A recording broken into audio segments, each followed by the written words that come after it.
and we'd like to share a vision with you. Our vision is to turn this parcel at 480 Forest Preserve that currently has that one single family home, and that's an overhead view of the parcel, um, to a beautiful subdivision called the Forestdale subdivision. So in order to accomplish this vision, we come before you to rezone from R1 to R3 and re-subdivide to 7 conforming lots. We'd like to take a few moments to go through the site plan, engineering, landscape plan, soil tests, and some sample architecture.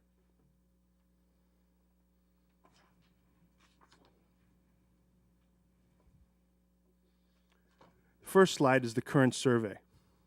The property is approximately 292 feet by 292 feet at just under 2 acres. It shows one existing single-family home fronting on Forest Preserve. The next slide is a plat. As you can see from the plat book, the subject parcel is inconsistent with the surrounding homes. Subject parcel is outlined in pink here. It's adjacent to a six-lot cul-de-sac that's about 250 by 250. And all the surrounding homes and forest preserves are on lots from a minimum of approximately 50 feet to as much as 67 feet. The next thing we'd like to show you is our site plan. The site plan, each lot conforms to the guidelines set forth in the R3 code, and the site has been laid out to yield 3 lots that bound on Forest Preserve and 4 lots that are within the Forestdale cul-de-sac. We had prior discussions with the Citizen Zoning Board, and we had discussed Forestdale Court being a private road, but I think it's in the interest of all concerned to make that a public road. Might be hard to tell from the way it's laid out, but the street up there is Forest Preserve, and these 3 lots would be bounding on Forest Preserve. The next slide is our engineering and drainage. I have with us our engineer, Norm Gatakis, formerly village engineer of the Villa Park for 12 years. And he's worked very closely with Bettis and Associates, who is the firm that the village recommended to us to work in cooperation with them to come up with a comprehensive, acceptable plan for engineering and drainage. So at this point, I'd like to turn the mic over to Norm. The street that is shown on there is built with close to a minimum slope. There's 2 reasons for that. To keep the subdivision not to extend higher than the existing homes around it. Number 2, to minimize the only trees that are lost on this property. The only trees that are lost on this property are trees that are affected by the roadway, the utilities, and also the homes.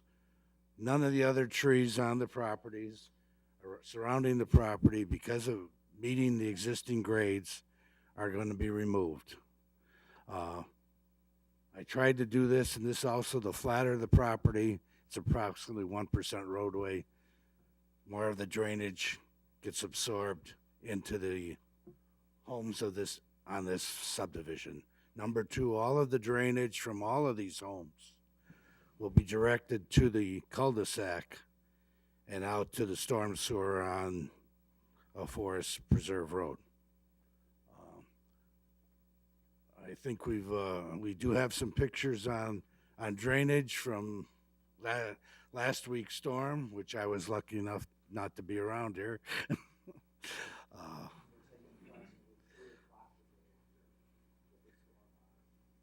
And the existing property drained basically in itself and drained off into the Forest Preserve Road, and there was no drainage problems on any of the other properties at that time.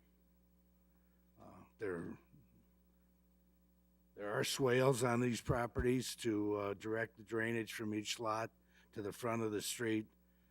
And swales, if they're owned by two people, usually are contained by two people. Slow down the runoff, keep it clear, and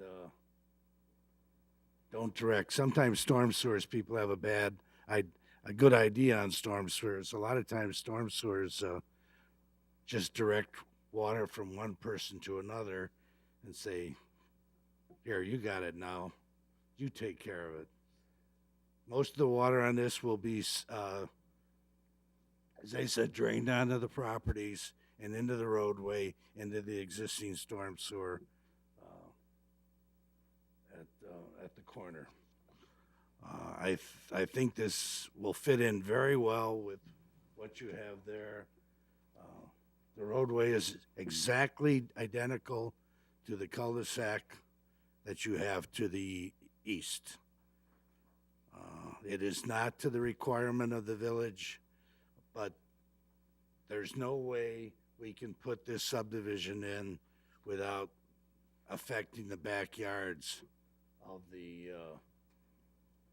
this subdivision. In other words, if we had to put a bigger pavement in, there'd have to be a restriction on the backyards, reducing them from possibly the 30 feet we show on here to 20 feet. That would be the only way we could make the pavement bigger. I think you've had a roadway next door for 40 years, and I don't think it's caused any problems with the size it is right now. There was a review by Bennis on August 16, 2006, Yes. and they made, 7 points of suggestions that they would like to see done and that. Are you going to be able to accomplish those with the? I don't we have talked the about the sanitary sewer. It's too flat at 40%, and it should go to an 80% slope, 0.8%. or 0.8. Yes, that's been changed already. There's no problem with the sanitary raising it to 0.8 or even raising it higher than that if we wanted to. That would not cause any problem. The last lot, the most eastern lot, where they were concerned about some drainage, that lot, the finished ground was reduced down so that there'd be a much flatter area between that and the adjoining homes to the east. A swale is going to be in between the two lots on that side, and all the drainage from both of those homes would be going towards the swale and then out to the main road. I don't remember all the 6 items, if you wanted to bring up any. Well, it talks about the sale, top of foundation. Yeah, that was the top of foundation lowered on the last lot to keep it a lot flatter between that lot, and we could even lower it even a little bit more, because you can accommodate a special condition on any house when the site plan comes in. The purpose of the right-of-way being 60 feet instead of 66 is because with most communities nowadays, they've gone to 60-foot right-of-way. The older communities in DuPage County and Cook County had 66-foot right-of-ways because the surveyors used the 66-foot chain, and that was a simple way of doing things. Now that if you went out further west, you wouldn't see any right-of-ways that are 66 feet. They're all, almost every community is 60.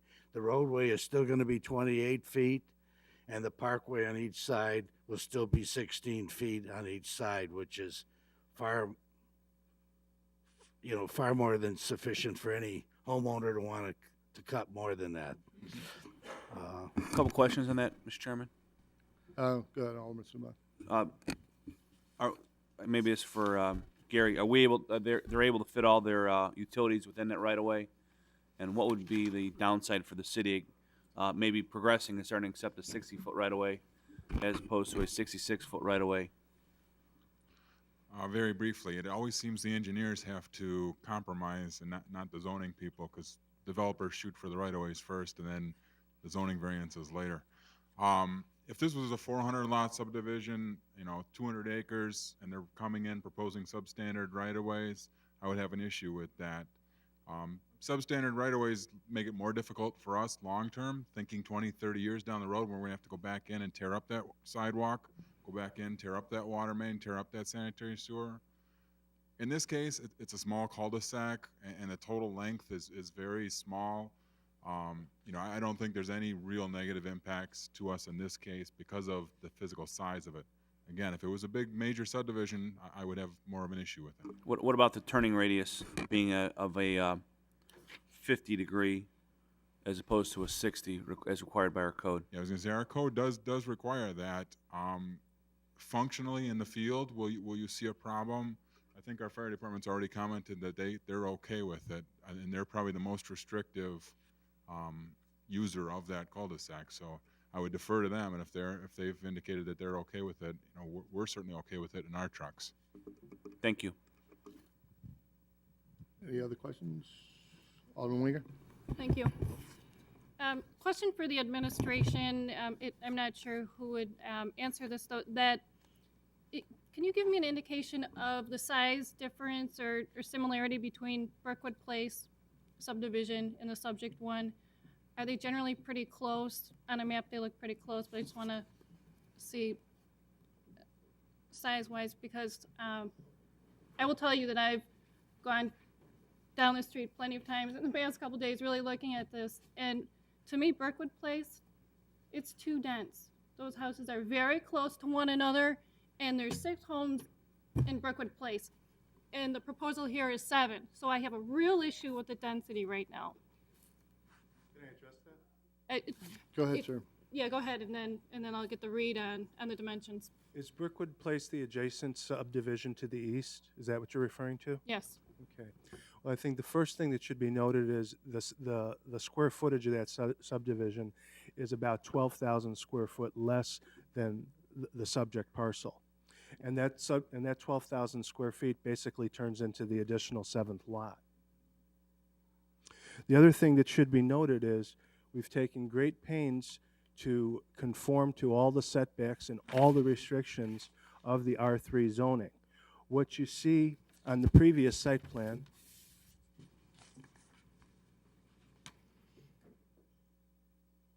these are maximums in consideration of the setbacks. Because those are the maximum allowable does not necessarily mean that the homes that end up being built on those sites will be to the maximum. Mhm. Does that address your concern? Well, I understand what you're saying, but the 12,000 square feet that you're referencing, and that would make up the 7th, but I'm saying that it's going to be too dense even with that, because the adjacent property is dense. It's too dense to begin with. Well, you're right about the adjacent property being dense. As a matter of fact, the setbacks in the adjacent property do not meet the current code. Those homes are as close as 10 feet to the property line on the parcel that's abutting ours. So Brookwood doesn't comply with the current code, whereas we do comply with the current code, and we're very sensitive to not having too much there.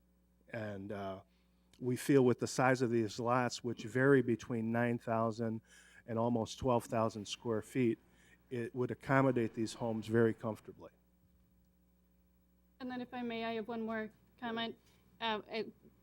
If you wish to keep the swales, there is no way that I could agree on this. That swales have been a real issue in Wooddale, and I am not willing to go through this 5-10 years down the road when the next owner buys a home, fills in, neighborhood disputes.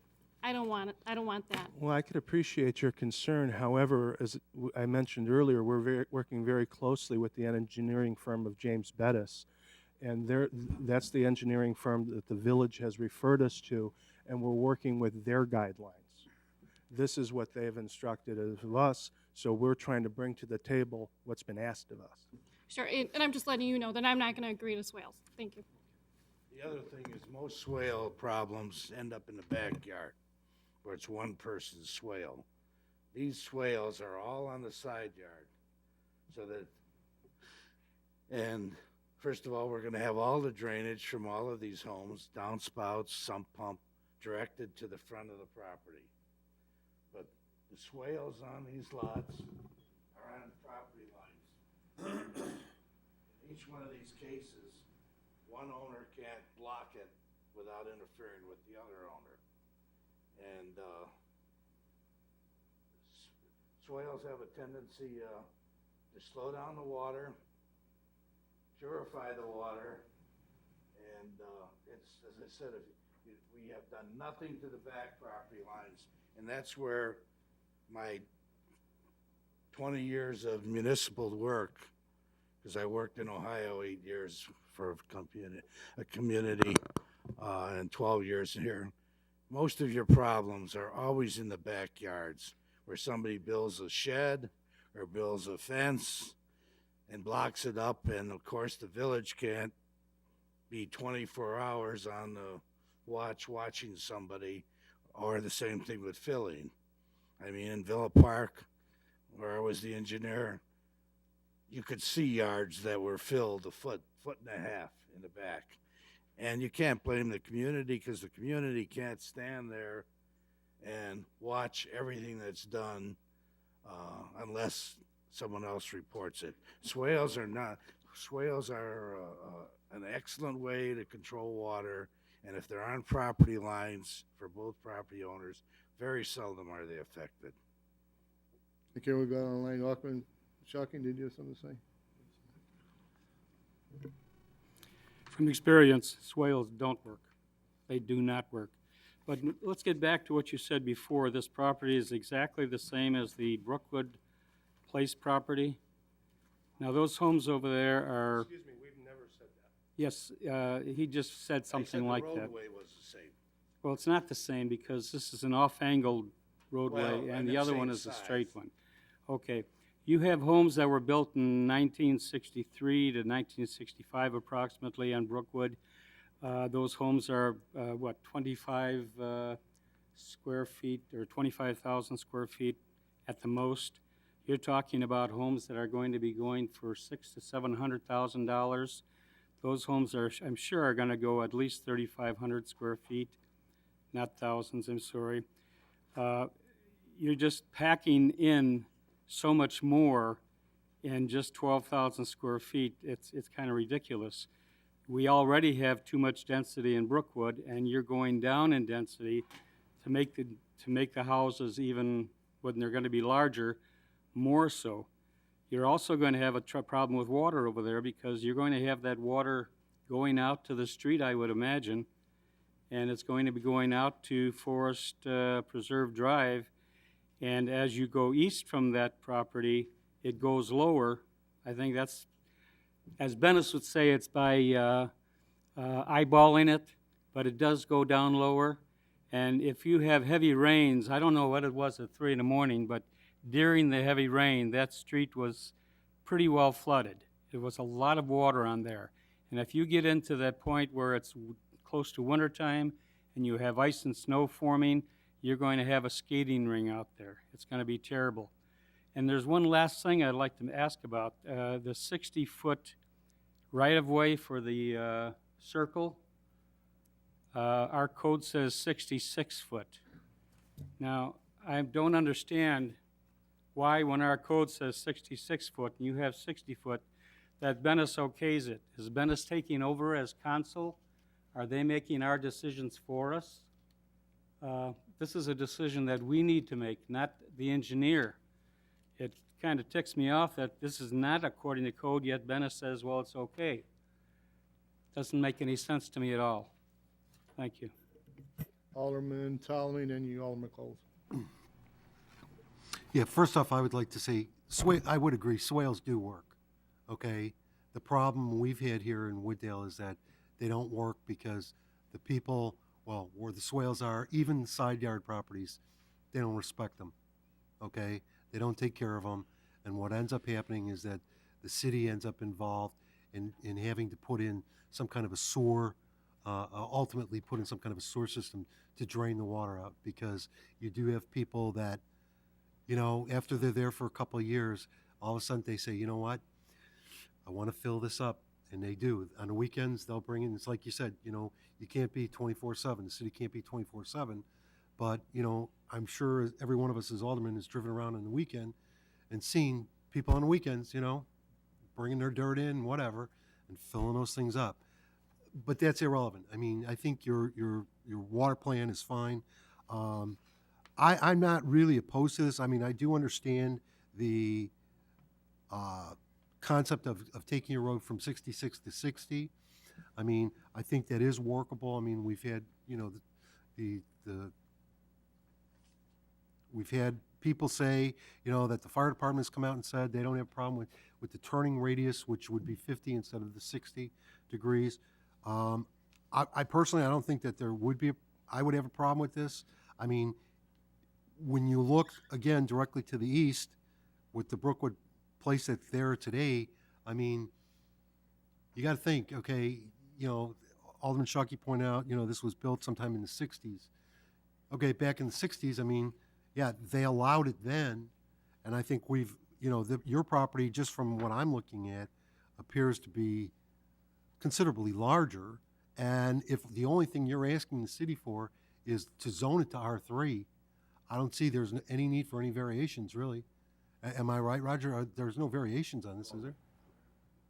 So with the road, even with the road being down from 66 to 60, they don't need a variation for that?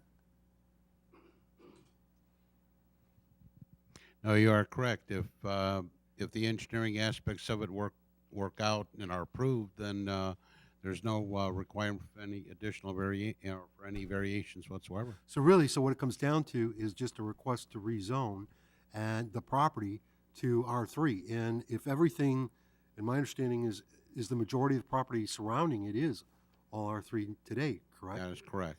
With the exception of the townhomes over in Elizabeth Park, okay? I don't see why we should prohibit this from happening. I mean, if you were looking for a lot of different variations, believe me, we've had developers come in here and say, we want to do this, but we need a variation in this, this, and this. It's like, I would say no, definitely I would say no. But in this instance, all you're looking for is the zoning to change to R3. I don't have a problem giving you the zoning to R3. In the re-subdivision. Yeah, and I wouldn't have a problem with that. Alderman Coles. I got one question. You said there was no problem with water, but you showed us pictures with no buildings on it, just the grass. Now, that's sort of talking with forked tongue. I mean, you're showing me a picture of grass, and then you know that water is not going, the grass is going to take the water. But when you put a building in there, what's going to happen to the water?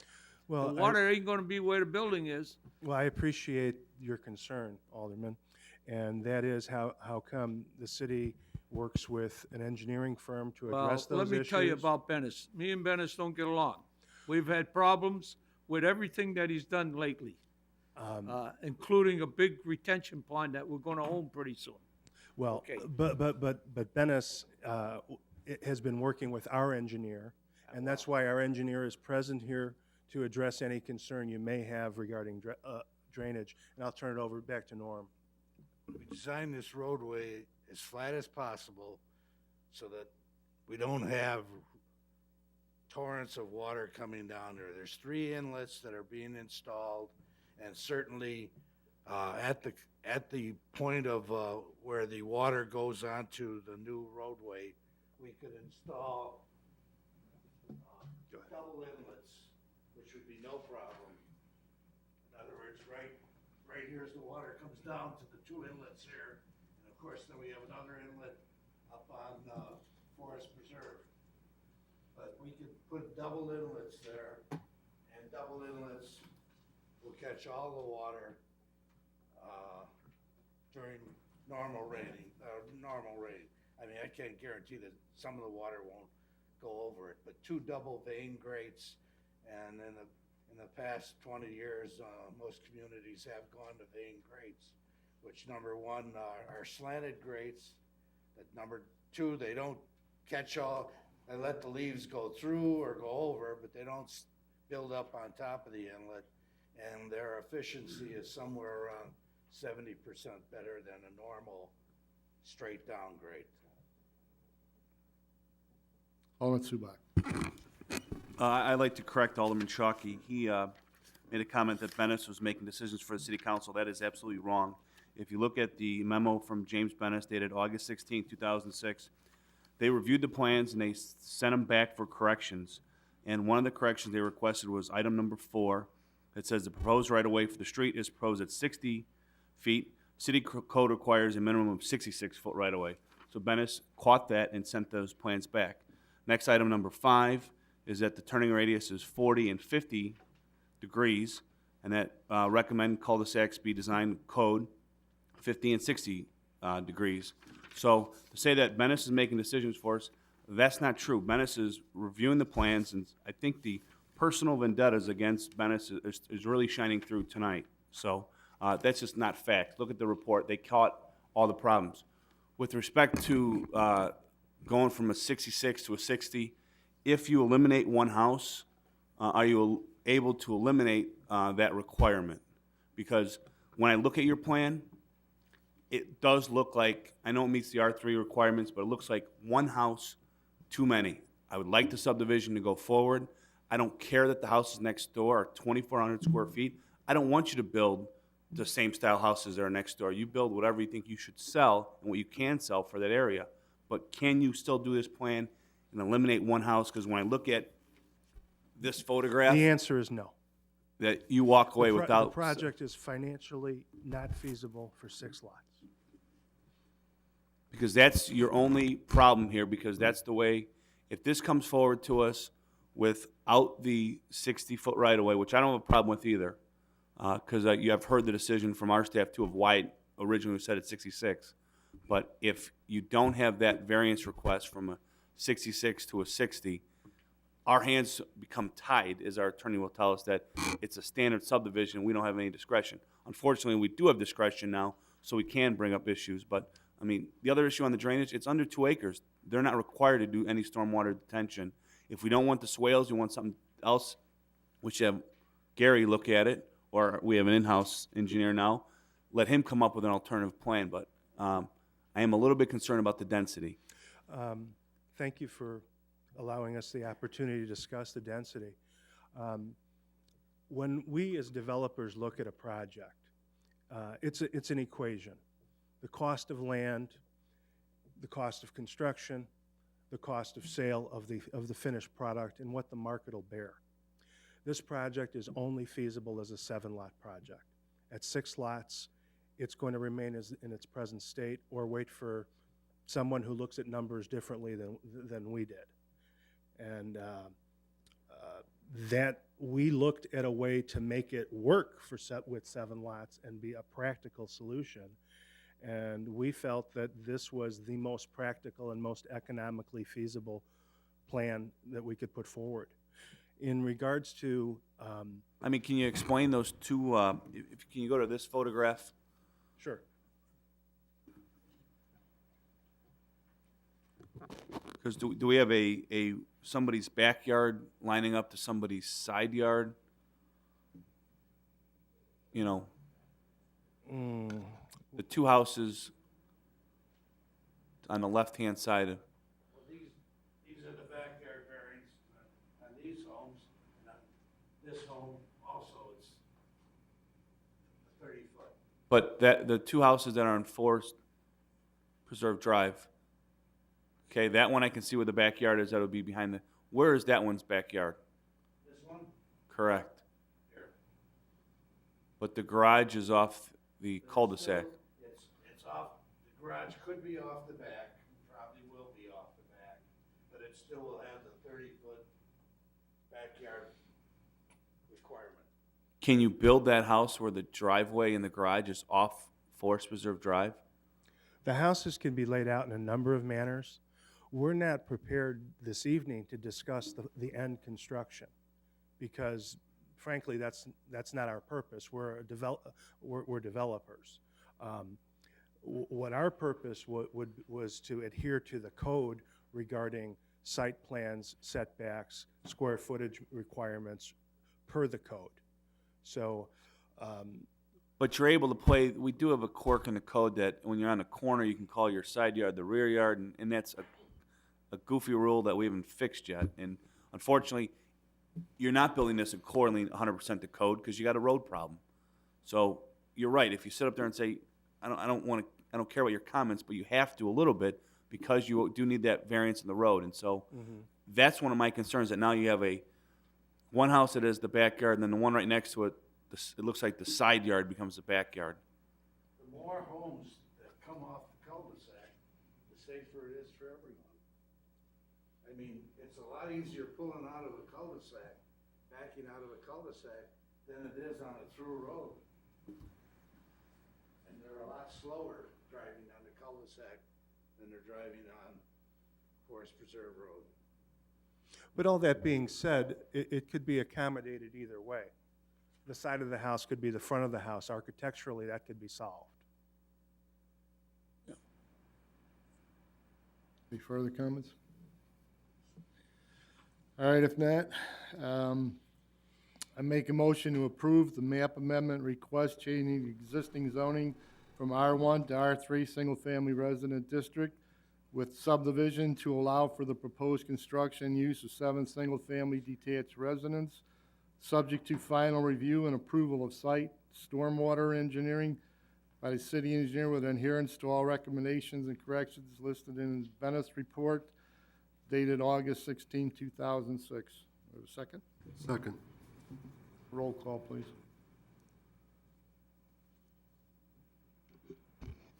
Alderman Winger, No. Alderman Ptolemy, Yes. Alderman Subak, No. Alderman Shockey, No.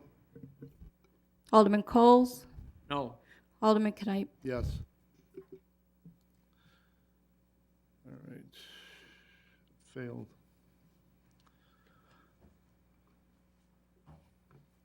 Okay. It failed. All right. Thank you. Next item is report and recommendation, case number 06Z11 Golo, 18 West 051 Devon, southwest corner of Devon and Wooddale Road, rezoning from annexation R1 to B1 with re-subdivision. Okay, basically, all this is doing is, after much discussion there, is adding the Aino property into the subdivision and zoning it as it's being annexed. So, okay.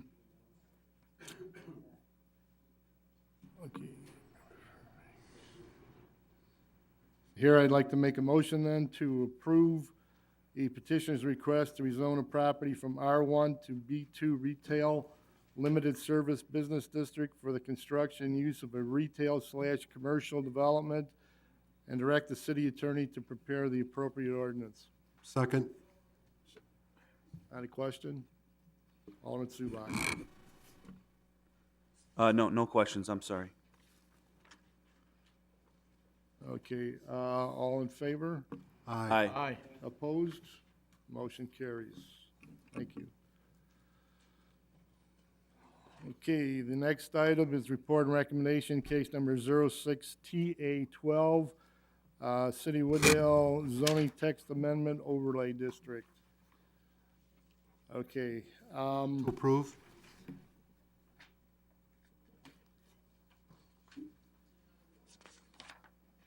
all right, we have a second.